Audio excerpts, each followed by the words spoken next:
लंबा स्ट्रगल रहा है। मैं आपसे बात करने से पहले चर्चा कर रही थी आपके आसपास के लोगों की, तो आपने टेक्निकल एजुकेशन भी ली, लेकिन उससे पहले जो आपका स्ट्रगल रहा है, और स्ट्रगल के साथ साथ आप एक और चीज के लिए बहुत चर्चित रहते हैं, अपने बयानों को लेकर, बेबाक बयानों को लेकर।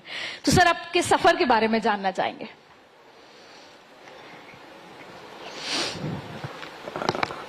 मैं तो एक वर्तमान बारां जिले के छोटे से गांव का रहने वाला हूं जी। जिस गांव के परिवारों की संख्या 50 है और मेरे पिताजी माताजी छोटे से किसान और मजदूर थे। उन्होंने हम 7 भाई बहन होने के बाद बड़ी सबको पढ़ाई लिखाया है। बचपन में पिताजी का सहयोग करने के लिए सब्जियां शहर से ला करके या किसी गांव से ला करके सिर पर टोकरा रख करके बेच करके उससे पिताजी की सहायता भी करते थे। जब स्कूल में गर्मी की छुट्टियां होती थी तो उस समय कुएं खोदे जाते थे, तो ₹125 रोज में कुएं खोदने भी जाते थे और जो गर्मी की छुट्टियों में जो पैसा कमाते थे उससे मैं परिवार का सहयोग भी करता था। मैं बचपन से राष्ट्रीय स्वयंसेवक संघ का स्वयंसेवक रहा हूं 13 साल की उम्र से, और मैं कुछ वर्ष संघ का प्रचारक भी रहा हूं। आदिवासी क्षेत्र बारां जिले का है वहां। उसके बाद 11वीं पास करने के बाद, प्रचारक का रहने के बाद मैं पढ़ाई करने बीकानेर चला गया। वहाँ मैंने मैकेनिकल इंजीनियरिंग से डिप्लोमा किया है। वहाँ से आने के बाद राष्ट्रीय स्वयंसेवक संघ ने मुझे बजरंग दल का जिम्मा दिया। उसका मैंने बजरंग दल को आगे बढ़ाने का काम किया है, उसमें काम किया है। वहाँ से कुछ सीखा भी है और सिखाया भी है। तो मेरा सामान्य परिवार रहा है। संघर्ष बहुत रहे, आर्थिक संघर्ष भी रहे हैं तो दूसरे संघर्ष भी रहे। हमारे हितैषी जितने भी समाज सेवी थे, सामाजिक कार्यकर्ता थे, उनका कि नहीं आपको राजनीति में जाना है। मैंने जब मेरे पिताजी से बातचीत की तो उन्होंने मेरे को बहुत डांटा, बोला ये अपना काम नहीं है, न तो अपने पास इतना पैसा है और नहीं तुम ये कर पाओगे, इसलिए राजनीति में नहीं जाना, अपनी नौकरी वोकरी ढूंढो, काम धंधा करो। पर भगवान को यही मंजूर था। नौकरी के लिए जब मैं गया तो वहाँ सोयाबीन प्रोजेक्ट कोटा में था, वहाँ एक ही वैकेंसी निकली, एक ही रिजर्व कैटेगरी के लिए थी, एससी के लिए थी। मैंने खुद ने अकेले ने अप्लाई किया, कोई वहाँ था नहीं। मैं 1 महीने बाद जब गया कि मेरे को अपॉइंटमेंट लेटर दे दीजिए, एप्लीकेंट तो कोई था नहीं, मैं अकेला हूँ। तो मेरे को ये कह करके नहीं दिया गया कि तुम शेड्यूल कास्ट के व्यक्ति हो, तुम इतना बड़ा प्लांट नहीं चला पाओगे, इसलिए आपको हम नहीं देंगे। और तत्कालीन अधिकारियों ने 5,000 रुपए रिश्वत के लेकर के दूसरे को नौकरी दे दी। खैर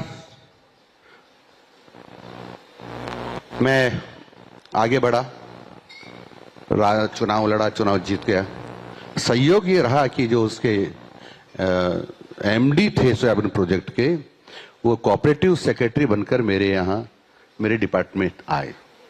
उन्होंने मेरे को कहा कि आप मुझे जानते हो दिलावर साहब? मैंने कहा मैं बहुत अच्छी तरह जानता हूं, आपकी वजह से ही मैं एमएलए हूं और मंत्री हूं। यदि शायद आप मुझे नौकरी दे देते तो मैं मंत्री और एमएलए नहीं बन पाता। सर, आप शायद सब सुन पा रहे होंगे। सर, आप कह रहे हैं आप कोटा से हैं और आपने 2 बार राजामंडी से चुनाव भी लड़ा, लेकिन उसके बाद आपने सीट बदली। क्या मजबूरी रही आपकी कि आपको सीट पलायन करना पड़ा? ये सामान्य प्रक्रिया है, ये तो पार्टी के निर्देश होते हैं, पार्टी निर्णय करती है, इसमें हमारा कुछ नहीं होता। पार्टी कहती कि आपको यहां से नहीं, यहां से चुनाव लड़ना है तो वहां चले जाते हैं। सर, एक और चर्चा जबरदस्त है कि अलवर आपका आना जाना बहुत रहता है। अभी 3 दिन पहले भी आप अलवर जाके आए। अलवर के जो मंत्री प्रभारी हैं उससे भी ज्यादा आपका अलवर जाना रहता है। तो जो कार्यकर्ता हैं वो जानना चाहते हैं कि आखिर इसकी वजह क्या है। अलवर वालों को ऐसा लगता होगा, मैं पूरे राजस्थान में इसी प्रकार से घूमता हूं। तो एक पत्रकार ने ये बात जो आप पूछ रही हैं वहां भी पूछा था मेरे से, लेकिन सबको लगता है कि आप हमारे जिले में ज्यादा आते हैं। बीकानेर जाता हूं तो बीकानेर वाले कहते हैं आप हमारे जिले में ज्यादा आते हैं। ये लंबे समय से एक प्रधानाचार्य की तबादले की सूची जो कहते हैं कि बनकर तैयार हो गई है, उसका इंतजार है, तो और कितना लंबा इंतजार करना होगा सर उसको लेकर? आपको सूची निकालेंगे उस दिन तुरंत आपको बताएंगे। पर सर इतनी लंबी देरी किस वजह से? कोई देरी नहीं है, जरूरी नहीं है कि स्थानांतरण किए ही जाए।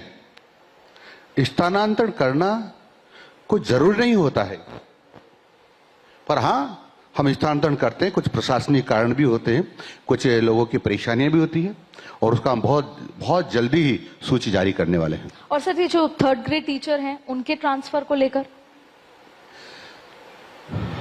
आप भी जानते हैं, सब पढ़े लिखे लोग जानते हैं कि 3rd ग्रेड के कोई भी कर्मचारी जो होते हैं उनका जिले से बाहर ट्रांसफर नहीं होता है, वो जिले का कैडर होता है। यदि उसका जिले से बाहर ट्रांसफर करते तो सीनियरिटी रद्द हो जाती, और जब सीनियरिटी रद्द होती है तो उनको लगता है कि मेरे साथ अन्याय हो गया। फिर भी कई लोगों की कई प्रकार की परेशानियां हैं जो वाजिब भी हो सकती हैं। माननीय मुख्यमंत्री जी बहुत गंभीरता से विचार कर रहे हैं, और जैसा आदेश माननीय मुख्यमंत्री जी देंगे वैसा करेंगे। अच्छा सर, कोटा से आप आते हैं, भारतीय जनता पार्टी में बहुत सारे नेता कोटा से हैं, आपको लगता है कि कोटा का जो राजनीति का केंद्रीकरण हो गया है? ऐसा कोई, बहुत सारे नेता हैं, सबके अलग अलग तरीके के, केंद्रीकरण हो गया है, इस तरह की कोई मन? अब कल आप कह देंगे कि सारे इंजीनियर्स कोटा से क्यों निकलते हैं, अधिकांश वहां पढ़ाई अच्छी होती है, तो कोटा में राजनीति अच्छी होती है। हमारी जो राजनीतिक दृष्टि से उर्वरा भूमि है। पर केंद्रीकरण हुआ है कोटा का या नहीं सर? कोटा का राजनीति में केंद्रीकरण हुआ है या नहीं, आप मानते हैं ऐसा? मैं इस पे कुछ नहीं कहना चाहता, लेकिन मैं इतना जरूर कहना चाहता हूं कि राजनीतिक दृष्टि से उर्वरा भूमि है। जी सर, 2 साल पूरे होने जा रहे हैं, तो आप इस सरकार के कामों को, क्योंकि अशोक गहलोत सरकार जब गई, आपकी सरकार आई, तो जनता को, यहाँ पर जो बैठे युवा हैं, उनको आप क्या कहेंगे कि किस तरीके से 2 साल में भाजपा की सरकार, डबल इंजन सरकार ने कैसा काम किया है सर? पूरी जनता देख रही है जी कि भारतीय जनता पार्टी की सरकार आने पर क्या बदलाव हो रहे हैं। जी, मैंने एक तो शिक्षा के क्षेत्र का आपको बता ही दिया है। जी, किसी भी गांव में चले जाइए आप, निर्माण काम चालू मिलेंगे आपको। पानी के मामले में जल स्वावलंबन जो अभियान चला है, इससे वाटर लेवल बढ़ा है। जल जीवन मिशन से हर घरों में पानी पहुंचने लगा है। हमारी बहनों को मटका लेकर के कहीं कुएं पे या दूर दराज से पानी नहीं लाना पड़ता है। स्कूलों में अब अध्यापक की संख्या बढ़ रही है, क्योंकि इन्होंने विद्यालय खोले लेकिन नए पद सृजित नहीं किए, और जब सृजित ही नहीं होंगे तो भर्ती भी कैसे होंगे, और जब भर्ती ही नहीं होंगे तो स्कूलों में कैसे जाएंगे। तो विद्यालय खोलते गए, महाविद्यालय खोलते गए, लेकिन उसमें भर्ती करने की चिंता ही नहीं की। माननीय भजन लाल जी शर्मा ने कहा कि 4 लाख लोगों की भर्ती करेंगे। जब 4 लाख लोगों की भर्ती करेंगे तो हमको 1.5-2 लाख शिक्षक भी मिलेंगे, तो शिक्षकों से हमारे पद खाली नहीं रहेंगे। ऐसे ही अन्य विभागों में जहां पद खाली है, लोग सब भरे जाएंगे। मैं बधाई देता हूं माननीय भजन लाल जी शर्मा साहब को, मुख्यमंत्री जी को, कि उन्होंने ये कहा कि 2 साल बाद, 3 साल बाद कितने लोग रिटायर्ड हो रहे हैं, उनकी भर्ती की प्रक्रिया अभी से प्रारंभ करेंगे, तो रिटायर्ड तक उनको वो कर्मचारी अधिकारी मिल जाएं ताकि पद खाली ना रहें। सर, सोलर में भारत में राजस्थान को लेकर बहुत फोकस प्रधानमंत्री का भी है, और जो अभी इतना इन्वेस्टमेंट जो बड़ी संख्या में आया है, उसमें भी सोलर में इन्वेस्टमेंट बहुत ज्यादा है। बिल्कुल। तो उस लिहाज से कैसे आप देखते हैं राजस्थान को आगे की क्या और चीजें हैं? ये भगवान की कृपा है, सूर्य भगवान की कृपा है जी, और उसके कारण से सौर ऊर्जा में राजस्थान विश्व में सबसे आगे बढ़ेगा, बढ़ रहा है। सर, इन्वेस्टमेंट के लिए बार बार जिक्र होता है कि धरातल पे इन्वेस्टमेंट कितने आए हैं, तो क्या आप कुछ लेखा जोखा बता सकते हैं कि कितना इन्वेस्टमेंट है जो धरातल पे आ चुका है? 5 लाख करोड़ से ज्यादा का धरातल पर आ गया है। 35 लाख करोड़ का लगभग था, और धीरे धीरे सब धरातल पर आ रहा है। और एजुकेशन सेक्टर में भी सर इन्वेस्टमेंट आए हैं? इन्वेस्टमेंट आ रहा है, आएगा, क्योंकि अभी एक व्यक्ति ने 17 करोड़ का राजसमंद जिले में हमको सिसोदा गांव है, वहां विद्यालय बना के दिया है। ऐसे कई विद्यालय 5-5, 7-7 करोड़ की लागत के बना रहे हैं। बहुत दानदाता आगे आ रहे हैं। हमारे कुछ विद्यालय जर्जर हो गए तो उनको बनाने के लिए लोग आ रहे हैं। एक ने हमारा पूरा सिरोही जिला गोद ले लिया है कि जितने भी न्यूनताएं होंगी, चाहे कमरे हों, चाहे नई टेक्नोलॉजी के मामले में हो, सबका सब जो होगी उसको हम पूरा करेंगे। एक ने उदयपुर जिला गोद ले लिया है। आ रहे हैं, बहुत आ रहे हैं।